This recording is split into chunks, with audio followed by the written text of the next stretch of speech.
Om Namah Shivaya, buenos días. Continuamos leyendo Karma Yoga por Swami Vivekananda. Capítulo 2. Cada uno es grande en su medio. Parte 1. Según la filosofía Sankhya, la naturaleza se manifiesta mediante tres fuerzas o modalidades, llamadas en sánscrito sattva, rajas y tamas. Estas fuerzas son en el mundo físico lo que podemos llamar equilibrio, actividad e inercia. Lo más típico de tamas es la oscuridad o inercia. Rajas es actividad, expresada como atracción o repulsión, y sattva es el equilibrio de las dos. En cada hombre existen estas tres fuerzas. Algunas veces predomina tamas, entonces nos volvemos perezosos, inactivos, nos hallamos esclavizados por ciertas ideas o nos sentimos torpes. Otras veces prevalece la actividad y otras, en fin, ese reposado equilibrio de ambas. Por otra parte, en los distintos hombres predomina casi siempre una de estas fuerzas. La característica de ciertos hombres es la inactividad, la torpeza y la pereza. La de otros, la actividad, el poder, la energía. Y en otros hallamos la dulzura, la calma y la nobleza, resultado del equilibrio entre la acción y la inacción. Tanto en los animales y las plantas como en los hombres, hallamos las manifestaciones más o menos típicas de estas diferentes fuerzas. Karma Yoga trata especialmente de estos tres factores. Enseñando lo que son y cómo emplearlos, nos ayuda a realizar mejor nuestra obra con mayor satisfacción. La sociedad humana es una organización jerárquica. Todos sabemos lo que es moralidad.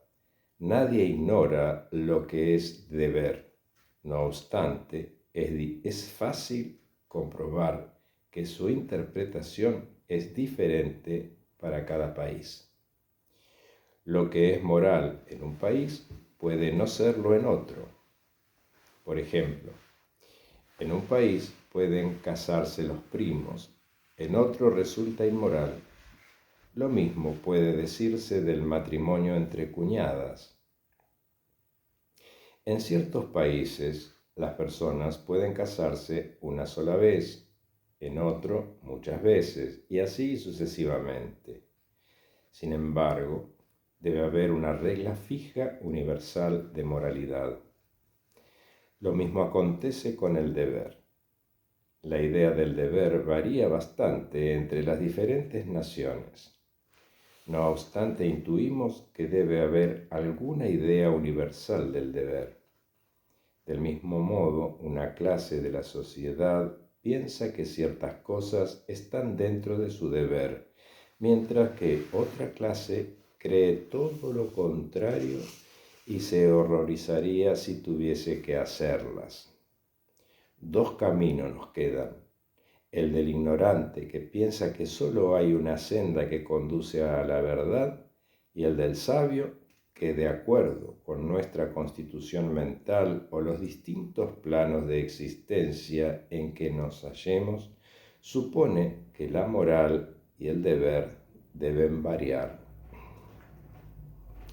Lo importante está en saber que hay graduaciones en el deber y la moralidad, que el deber de un estado de la vida en ciertas circunstancias no es ni puede ser el de otro. Daremos un ejemplo. Todos los grandes maestros nos han enseñado que no hay que resistir al mal, que la no resistencia es el más elevado ideal de moralidad. Todos sabemos que si cierto número de nosotros intentara poner en práctica esta máxima, el edificio social caería hecho pedazos. Los malvados tomarían posesión de nuestras propiedades y de nuestras vidas y harían lo que quisieran con nosotros. Bastaría que esta no resistencia fuera practicada un solo día para llevarnos al desastre. Sin embargo, intuitivamente reconocemos la verdad contenida en la enseñanza de no resistir al mal. Esto nos parece el más elevado de los ideales. No obstante, enseñar esta doctrina equivaldría a condenar gran parte del género humano. Más aún, sería hacerles sentir que están siempre obrando mal. Sería causarles escrúpulos de conciencia por todos sus actos. Todo ello les debilitaría, y esta constante autodesaprobación alimentaría más vicios que cualquier otra debilidad. Para el hombre que ha comenzado a odiarse a sí mismo, la puerta de la degeneración está abierta. Lo mismo ocurre con una nación. Nuestro primer deber es no odiarnos a nosotros mismos, pues para adelantar tenemos primero que tener fe en nosotros mismos y luego en Dios. El que no tiene fe en sí mismo no puede tener fe en Dios. Por lo tanto, la única alternativa que nos queda es reconocer que el deber y la moralidad varían según las circunstancias. No debemos creer que el hombre que resiste al mal está haciendo mal, pues, según las circunstancias en que se haya colocado, puede hasta ser ello su deber. Al leer el Bhagavad Gita, muchos de vosotros os habréis asombrado al leer el segundo capítulo en el que Sri Krishna llama a Arjuna hipócrita y cobarde por rehusarse a pelear o resistirse, porque siendo sus adversarios parientes y amigos, hace el alegato de que la no resistencia es el más elevado ideal del amor. La enseñanza contenida en estas palabras radica en que todas las materias poseen dos extremos iguales, el extremo positivo y el negativo. Cuando las vibraciones luminosas son demasiado lentas, no las vemos, ni tampoco cuando son demasiado rápidas. Igual cosa ocurre con el sonido.